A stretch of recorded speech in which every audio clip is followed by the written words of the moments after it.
nombre es Nelson Sepúlveda, tengo el código 115-0831 y estoy en la carrera de Ingeniería de Sistemas de la universidad. Le voy a hablar sobre un tema interesante que es la estructura de datos. Primero, para empezar, el corazón de un sistema son sus datos, donde se introducen a través de entradas del sistema y posteriormente se almacenan en archivos. Los datos se suponen simplemente como valores o conjuntos de valores. En otro lado, las bases de datos también se definen como colección de datos sin tratar. Datos individualmente no tienen ningún significado, pero cuando se relacionan lógicamente establece información significativa. Ahora, les voy a definir un tipo de dato, que es un TDA. Un TDA es un modelo matemático de estructuras de datos que especifica los tipos de datos almacenados, las operaciones definidas sobre esos datos y los tipos de los parámetros de estas operaciones. Un TDA define lo que cada operación debe hacer, más cómo no lo debe hacer. Un lenguaje de programación en Java, un TDA, puede ser expresado en una interfaz, que es una simple lista de declaraciones de métodos. Otra definición de TDA es materializado por una estructura de datos concreta en Java. Es modelada por una clase. Una clase define los datos que serán almacenados y las operaciones, soportadas por los objetos que son instancias de la clase. Al contrario de las interfaces, las clases especifican cómo las operaciones son ejecutadas en cuanto a la implementación. También los elementos que conforman las estructuras de datos describen el tipo de los datos individuales que guarda la estructura. Ejemplo, son números enteros, números reales, caracteres, fechas, registros con los datos de un empleado, etc. Tipo de organizaciones en que se guardarían los elementos. Existe lineal, que solo es una relación de uno a otro entre los elementos, por ejemplo las listas o vectores. También existe otro tipo que sería la jerarquía, que es donde hay una relación de uno a muchos entre los elementos, por ejemplo árboles. También existe el tipo red, que son relaciones de muchos entre los elementos. Un tipo de ellos serían los grafos, y algunos sin relación, que no tienen relación entre los elementos. También existen niveles de abstracción de datos, que son el nivel lógico, que corresponde a la especificación lógica del TDA. En este nivel se define exactamente la estructura de datos y las operaciones relacionadas con ella, independientemente del lenguaje de programación en el que simplemente utiliza la estructura. Tenemos otro nivel, que es el físico o la implementación. Se dice que el lenguaje de programación en el que se va a implementar la estructura es donde se va a implementar. Así como los tipos de datos ya definidos en el lenguaje de programación servirán para representar la estructura y luego se implementará cada una de las operaciones diseñadas en el TDA. En la representación de la estructura de datos puede entenderse como el punto de conexión entre la especificación lógica de una TDA y su implementación en un lenguaje de programación particular. Dentro del proceso, la abstracción de datos, la representación de una estructura corresponde al inicio del segundo nivel de abstracción, es decir, a un nivel físico.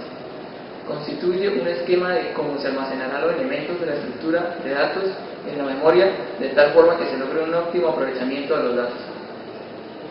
Gracias. Buenas tardes, mi nombre es Ismael Paredes, con el código 115828 de la carrera de Ingeniería de Sistemas, en la materia de estructuras de datos. Primero que todo voy a hablar de la importancia de la eficiencia de las estructuras de datos. Una estructura de datos eficiente permite que el usuario final pueda procesar datos correctamente. Este tipo de estructuras debe ser simple para reflejar las relaciones con el mundo real. Para apropiar esto buscamos gestión, mantenimiento, donde se reduzca la complejidad y se administren los recursos del sistema. Los métodos que vemos que son modulares permiten realizar reutilización de código que resulta útil porque vemos que es fácil y veloz en los tiempos de ejecución. Ahora, vamos a analizar la estructura llamada árboles. Bueno, esta es una herramienta poderosa para la organización de los objetos de datos basados en claves. Es igualmente útil para la organización de múltiples objetos de datos en términos de relaciones jerárquicas. Son una excelente alternativa a las matrices, especialmente cuando tiene estructura interna y permite que el elemento esté relacionado dentro de otra. Aplicaciones de los árboles. Ahora, los árboles utilizan muchas aplicaciones de búsqueda en donde los datos se introducen, se eliminan y constantemente tienen objetos conjuntos de muchas bibliotecas de idiomas. En un sistema operativo se mantiene el sistema de archivos en un disco como un árbol, donde en carpetas de archivos actúan como nodos del árbol. La estructura del árbol es útil ya que se adapta fácilmente a la creación y eliminación de carpetas de archivos. Luego, los árboles tienen grandes aplicaciones en redes de computación y comúnmente en protocolos de Internet. Pueden ser utilizados como routers de ancho de banda para almacenamiento de tablas de enrutadores. Los árboles también pueden ser utilizados para recorridos rápidos y de búsqueda de una estructura de directorios en un sistema. Además, los árboles son varios de sus tipos y tienen múltiples aplicaciones en diferentes campos. Hola, mi nombre es Leonardo Fabián González, código 1150-894, carrera de Ingeniería de Sistemas de la Universidad Francisco Paula Santander. Hoy les voy a hablar de la implementación.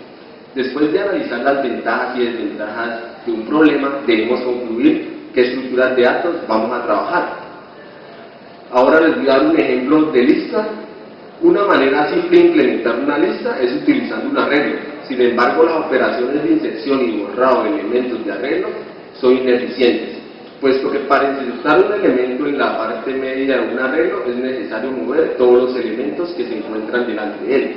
Para hacer espacio y al borrar un elemento es necesario mover todos los elementos para ocupar el espacio desocupado. Una implementación más eficiente se logra utilizando listas enlazadas.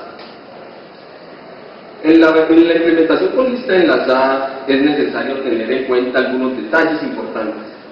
Si solamente se dispone de la referencia al primer elemento, el añadir o remover en la primera posición es un caso especial, puesto que la referencia a la lista enlazada debe modificarse según las operaciones realizadas. Además, para eliminar un elemento en particular es necesario conocer el elemento que lo antecede. Para solucionar estos inconvenientes se utiliza la implementación de listas enlazadas con nodos cabeceras. Con esto todos los elementos de la lista tendrán un elemento previo, puesto que el previo del primero es la cabecera. Una lista vacía corresponde en este caso a una cabecera cuya referencia siguiente es nulo. Ahora les voy a dar un ejemplo de fila. Implementación de fila. A continuación muestran dos maneras de implementar una fila: utilizando un arreglo y utilizando una lista enlazada. En ambos casos el costo de las operaciones es de orden 1. Es de orden 1. No, pero ahí yo puedo seguir, eso lo cortamos. ¿Sí? ¿Cómo que de orden 1? En ambos casos el costo de las operaciones es de orden 1. Implementación utilizando arreglos. Para implementar una fila utilizando un arreglo, basta con definir el arreglo del tipo de dato que se almacena en la fila. Una variable de instancia indicará la posición del tope de la fila, lo cual permitirá realizar las operaciones de inserción y borrado, y también permitirá saber si la fila está vacía, definiendo que dicha variable vale -1 cuando no hay elementos en el arreglo. Ahora vamos a ver la implementación utilizando listas enlazadas. En este caso no existe el problema de tener que fijar el tamaño máximo de la fila, aunque siempre se está agotando por la primera cantidad de la memoria disponible. La implementación es bastante simple. Los elementos siempre se insertan al principio de la lista, que se llama pilar, y siempre se extrae el primer elemento de la lista, que se llama desapilar y tope. Por lo que basta con tener una referencia al principio de la lista enlazada. Si dicha referencia es null, entonces la fila es vacía. Ahora vamos a hablar un poco de lo que es una cola. Una cola es una lista de elementos en donde siempre se insertan nuevos elementos al final de la lista y se extraen elementos desde el inicio de la lista. Esta es mi exposición, así que muchas gracias.